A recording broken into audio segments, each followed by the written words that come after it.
Hello friends, আজকে আরেকটা গল্প নিয়ে আসলাম।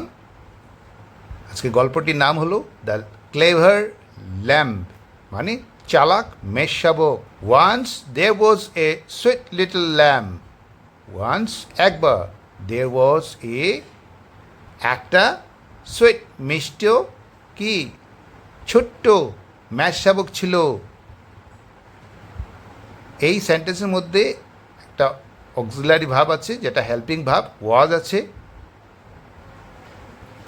তো এই সেন্টেন্সটা কী হবে? সিম্পল পাস্ট টেন্সেই হবে। এখানে এ হলো indefinite article. He use to go to the meadow with his flock to eat the lovely soft grass. He use to go, সে যেত। টু দ্য মিডো, কোথায়? টু দ্য মিডো মানে তৃণভূমি অঞ্চলে, একটা তৃণভূমিতে সে যেত। এখানে ইউজ টু গো মানে এটা অভ্যাসগত কাজ বোঝায়। তো উইথ হিজ ফ্লক, তার দলের সঙ্গে। কিসের জন্য? To eat the lovely soft grass. To eat মানে খেতে, দ্য লাভলি সফট গ্রাস মানে সুন্দর নরম ঘাস খেতে। তো এই সেন্টেন্সের মধ্যে দেখা যাচ্ছে কোনো অক্সিলারি ভাব নেই। মূল ভাব ভাব নাম্বার 2-তে আছে, ইউজ থেকে এসছে ইউজড। তো এই সেন্টেন্সটা কী হবে? পাস্ট ইনডিফিনিট টেন্সেই হবে। এখানে টু ইট, খাওয়া হলো ইট, আর টু ইট হলো খেতে। তো অর্থ যখন বুঝবো তখন এইভাবে আমরা বুঝবো, কিন্তু আমরা যখন মনে রাখার চেষ্টা করব এই টু প্রেপোজিশন, যেটা ফ্লক টু ইট, তো এইভাবে এই ফ্রেমের সঙ্গেই আমরা মনে রাখব। কিভাবে টু প্রেপোজিশন এই জায়গায় কিভাবে ব্যবহার করা হচ্ছে সেটা দেখব, বুঝবো এবং সেইভাবেই মনে রাখার চেষ্টা করব, এবং সেগুলো সেইভাবেই সেই অনুসারেই ভবিষ্যতে কোনো সেন্টেন্স যখন আমরা কনস্ট্রাক্ট করব বা বানাবো তখন সেই প্রেপোজিশন ঠিক সেইভাবেই ব্যবহার করব। সেজন্য এই ফ্রেমগুলো মনে রাখতে হবে। With his flock to eat, but unknown to him danger lurked out there. But কিন্তু unknown to him, তার কাছে বা তাদের কাছে অজানিতভাবে, ডেঞ্জার বিপদ, লাকড আউট মানে লুকিয়েছিল, দেয়ার সেখানে। এখানে আননোনের সাথে টু প্রেপোজিশন লাগানো হয়েছে। তো আমরা যখন মনে রাখবো তখন এইভাবেই মনে রাখতে হবে, আননোন টু, আননোনের সাথে টু প্রেপোজিশন ব্যবহার করা হবে। তো এখানে কোনো অক্সিলারি ভাব নেই, আর মূল ভাব লার্কড, লার্কড থেকে এসছে লার্কড। তো এটা হলো একটা ফ্রেজাল ভাব, লার্কড আউট, তার মানে হলো লুকিয়েছিল। ভাব নাম্বার 2-তে আছে, আর লাকটা আসছে লাক থেকে। তো এই সেন্টেন্সটা কী হবে? এই সেন্টেন্সটা কোনো অক্সিলারি ভাব নেই, তো পাস্ট ইনডিফিনিট টেন্সেই হবে। A big bad Wolf kept A watch on him. A big একটা বড়, ব্যাড খারাপ, উলফ নেকড়ে, মানে একটা বড় খারাপ নেকড়ে কেপ্ট রেখেছিল, এ ওয়াচ মানে নজর রেখেছিল, অন হিম তার উপর। তো এখানে খেপ্ট, খেপ্ট হলো ভাব নাম্বার, এটা হলো মূল ভাব, ভাব নাম্বার 2-তে আছে। এখানে কোনো অক্সিলারি ভাব নেই, তো এই সেন্টেন্সটা পাস্ট ইনডিফিনিট টেন্সেই হবে। আর এ হলো ইনডেফিনিট আর্টিকেল, আর ওয়াচ অন হিম, হিম হলো তাকে, মানে হিম হলো সে, আর অন হিম মানে তাকে। আর এই অন প্রেপোজিশনটা যখন আমরা ব্যবহার করব তখন ওয়াচের সাথে মনে রাখার চেষ্টা করব। ওয়াচ অন হিম, এইভাবে আমরা এই প্রেপোজিশনটার ফ্রেম মনে রাখবো। One day the wolf attacked, one day the wolf attacked the lamb and carried him away. একদিন one day the wolf সেই নেকড়েটি অ্যাটাক্ট আক্রমণ করেছিল দ্য ল্যাম্ব সেই মেষ শাবকটিকে অ্যান্ড এবং ক্যারিড হিম অ্যাওয়ে মানে তাকে বহন করে সরিয়ে নিয়ে গেছিল। তো এই সেন্টেন্সের মধ্যে আমরা পাচ্ছি কি কোনো অক্সিলারি ভার্ব নেই, শুধু মূল ভার্ব আছে।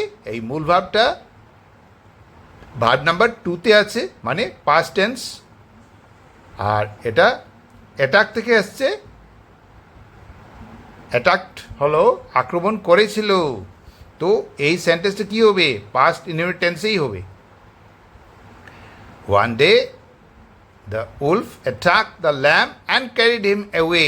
একদিন নেকড়েটি আক্রমণ করেছিল এই মেষ শাবককে এবং কী করেছিল? তাকে বহন করে নিয়ে গেছিল। But the lamb was very clever. But কিন্তু দ্য ল্যাম্ব সেই মেষ শাবকটি ওয়াজ ছিল ভ্যারি খুব ক্লেভার খুব চালাক ছিল। এখানে অক্সিলারি ভার্ব ওয়াজ আছে। তো এই সেন্টেন্সটা কী হবে? সিম্পল পাস্ট টেন্সে হবে। He said to the wolf in a flattering tone. He said সে বলেছিল, টু দি উলফ সেই নেকড়েটিকে সে বলেছিল, ইন এ ফ্ল্যাটারিং টোন মানে তুষামুদের সুরে, তুষামুদের সুরে সেই নেকড়েটিকে সে এই চালাক মেষ শাবক বলেছিল। এখানে সেইড আছে ভার্ব নাম্বার 2, তার আগে কোনো অক্সিলারি ভার্ব নেই। তো এই সেন্টেন্সটা পাস্ট ইনডিফিনিট টেন্সেই হবে। এখন এই সেন্টেন্সের এই পোর্শনটা শেষ হয়ে গেল। এখন বাকিটা ইনভাইটেড কমার ভেতরে আছে, সেটা হলো reporting speech. I have heard that you play the flute beautifully.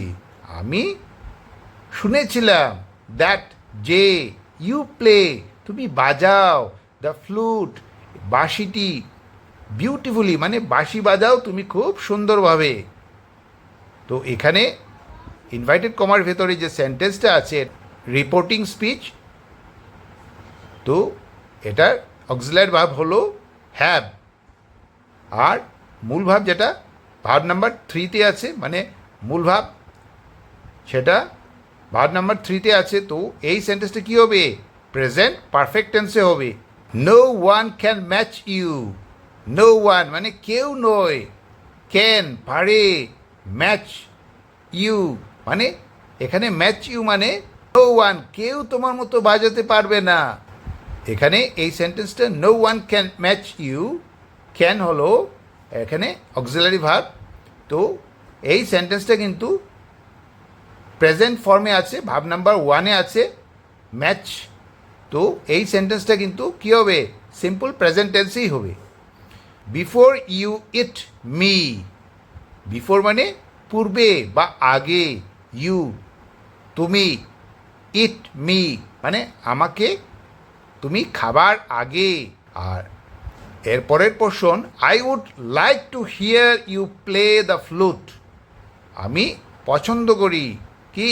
Two hear শুনতে, ইউ প্লে তোমাকে শুনতে মানে তোমার দ্বারা প্লে তোমার দ্বারা বাজানো বাঁশি শুনতে আমি পছন্দ করব।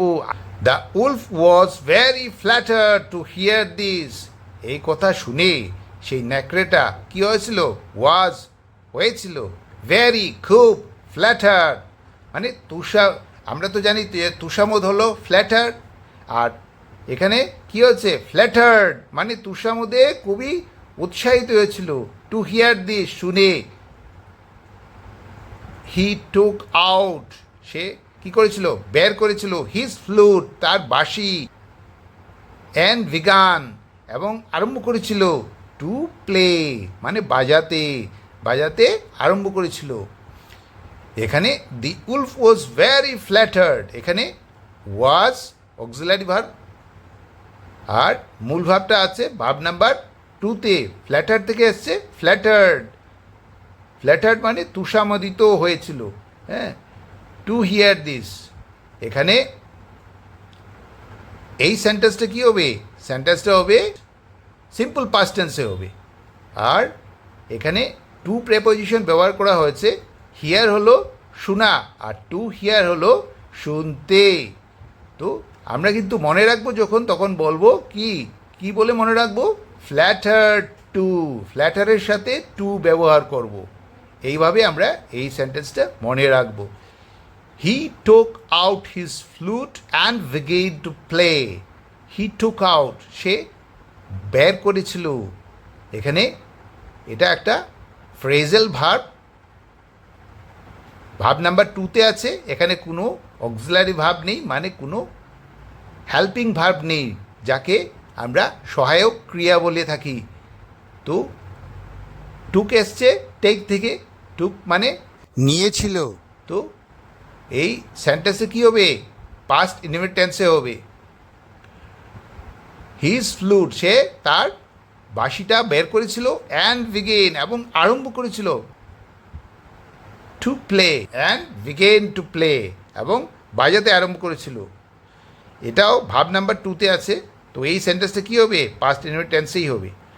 The lamb kept telling him to play different tunes. Telling him to play different tunes. তো সেই মেষশাবক কী করেছিল, তাকে বলাটা জারি রেখেছিল কি, টু প্লে মানে বাজাতে, ডিফারেন্ট টিউনস মানে বিভিন্ন ধরনের সুরে বাজাতে তাকে বলতেছিল। এখানে টু প্রেপোজিশন আছে, টু প্লে মানে বাজাতে, প্লে হলো বাজানো আর টু প্লে হলো বাজাতে। এভাবে আমরা অর্থটা মিনিং করব, মানে অর্থটা বুঝবো। কিন্তু আমরা যখন লিখব টু প্রিপোজিশনটা, টেলিং হিম টু বা টেল হিম টু, এইভাবে আমরা মনে রাখবো এই প্রেপোজিশনটা। Meanwhile the shepherd and the dogs heard the flute. Meanwhile এইদিকে দ্য শেফার্ড সেই মেষপালক, অ্যান্ড এবং দ্য ডগস কুকুররা কি, হার্ড শুনেছিল, দ্য ফ্লুট এই যে চালাকি করে সে কি করেছিল, সেই নেকড়েটাকে বাঁশি বাজাতে তাকে বাধ্য করেছিল।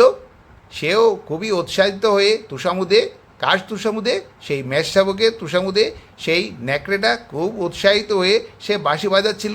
আর সেই মেষশাবকটা কী করছিল, তাকে বারে বারে বলছিল এই সুরে বাজাও ওই সুরে বাজাও। তো ডিফারেন্ট টিউনস মানে বিভিন্ন সুরে সে তার অনুরোধের সাথে সাথে সেই নেকড়েটা বাজাচ্ছিল।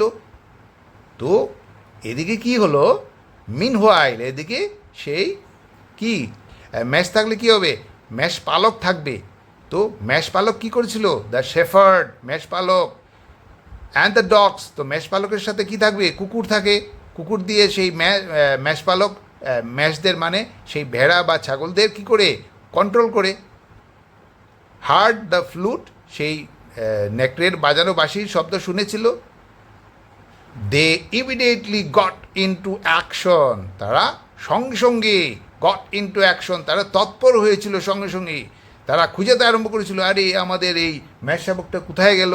তো তারা খুঁজতে খুঁজতে কী করলো, তারা সেই পেছু ধাওয়া করে, তো তারা যেখানে এই নেকড়েটা বাজাচ্ছিল সেই শব্দ শুনে শুনে তারা সেখানে প্রায় পৌঁছে গেল। যদিও এখানে এগুলো লেখা হয় নাই, তো এই লাইনটা দেখে বা লাইনটা পড়ে আমরা এটাই বুঝতে পারবো যে এইভাবেই মানে তৎপর হয়েছিল সেই মেষপালক, খুব তৎপর হয়ে তার কুকুরদেরকে নিয়ে সে খুঁজতে খুঁজতে সেই যেখানে এই নেকড়েটা মেষশাবককে নিয়ে বসেছিল বা বাঁশি বাজাচ্ছিল সে সেখানে চলে এসেছিল। Seeing the wolf they attacked him and drove him away. Seeing দেখে কাকে, দ্য উলফ সেই নেকড়েটাকে দেখে, দে অ্যাটাকড তারা কী করেছিল, ম্যাশ শাবকটাকে সেই ন্যাকড়েটা নিয়ে এসছে। তো তারা তো খুঁজতে খুঁজতে তারা এসে দেখে ফেললো যে ম্যাশ শাবককে নিয়ে এখানে বসে আছে। তো তারা আক্রমণ তো করবেই, দে অ্যাটাক, তারা সেইভাবেই আক্রমণ করেছিল হিম, সেই ন্যাকড়েকে। এখানে হিম বলা হয়েছে ন্যাকড়ে। অ্যান্ড ড্রোভ হিম অ্যাওয়ে, এবং তাকে তাড়িয়ে দেওয়া হয়েছিল। তো এখানে the shepherd and the dogs hard, এখানে মূল ভাব আছে হার্ড, হিয়ার থেকে আসছে হার্ড। তো ভাব নাম্বার 2তে আছে, এটা কোনো অক্সিলারি ভাব নেই। তো এই সেন্টেন্সটা কী হবে? পাস্ট ইনডিফিনিট টেন্সে হবে। দে ইমিডিয়েটলি গট ইনটু অ্যাকশন, এখানেও কোনো অক্সিলারি ভাব নেই, গ্যাট থেকে আসছে গট। তো কী হবে? এটা ভাব নাম্বার 2তে আছে, তো পাস্ট ইনডিফিনিট টেন্স। আর এটা হলো গট ইনটু। গট ইনটু হলো এটা একটা ফ্রেজাল ভাব। গট ইনটু মানে চালিত হওয়া। Seeing the wolf they attacked, এখানেও আবার কোনো অক্সিলারি ভাব নেই, দে অ্যাটাকড। অ্যাটাক এসছে ভাব নাম্বার, অ্যাটাক এসছে অ্যাটাক থেকে, এটা ভাব নাম্বার 2তে আছে। তো এখানে অক্সিলারি ভাব নেই যেহেতু, তো এই সেন্টেন্সটা কী হবে? পাস্ট ইনডিফিনিট টেন্সেই হবে। The lamb happily went back to his flock, অবশেষে সেই ম্যাশ শাবক কী করেছিল? হ্যাপিলি মানে স্বাভাবিকভাবেই, যখন এই নেকড়েটাকে তাড়িয়ে দেওয়া হয়েছে, কে তাড়িয়েছে? ম্যাশ পালক এবং তার কুকুররা। তো ল্যাম্ব হ্যাপিলি ওয়েন্ট ব্যাক, খুব খুশির সঙ্গে, ওয়েন্ট ব্যাক এটাও একটা ফ্রেজাল ভাব, চলে গিয়েছিল। হ্যাঁ, ওয়েন্টটা ভাব নাম্বার 2তে আছে, এখানে কোনো অক্সিলারি ভাব নেই, পাস্ট টেন্স স্বাভাবিকভাবেই হবে, মানে পাস্ট ইনডিফিনিট টেন্স। তো ওয়েন্ট ব্যাক ফিরে গিয়েছিল টু হিজ ফ্লক, তার সেই ফ্লক মানে দল, তার যে ভেড়ার দল, সেই দলের কাছে আবার ফিরে গিয়েছিল। তো আজকের এই গল্পটার মডেল হলো keep your wits about you. এটাকে সহজ ইংরেজিতে বললে you are alert and ready to act in a difficult situation. তো যে কেউ কি হোক, সবসময় রেডি থাকতে হবে, তৈরি থাকতে হবে, মানে যেভাবে যে সময় হবে, যে পরিস্থিতি হবে, সেই অনুযায়ী আমাদের চলার জন্য, বা যে কেউ কি হোক তৈরি থাকতে হবে চলার জন্য, যে পরিস্থিতি হোক। তো আজকে এই গল্পটা কেমন লাগলো? The clever lamp. যদি ভালো লাগে তাহলে সাবস্ক্রাইব করবেন, লাইক বাটন প্রেস করবেন এবং বেল আইকন প্রেস করবেন। Thanks for watching, bye bye.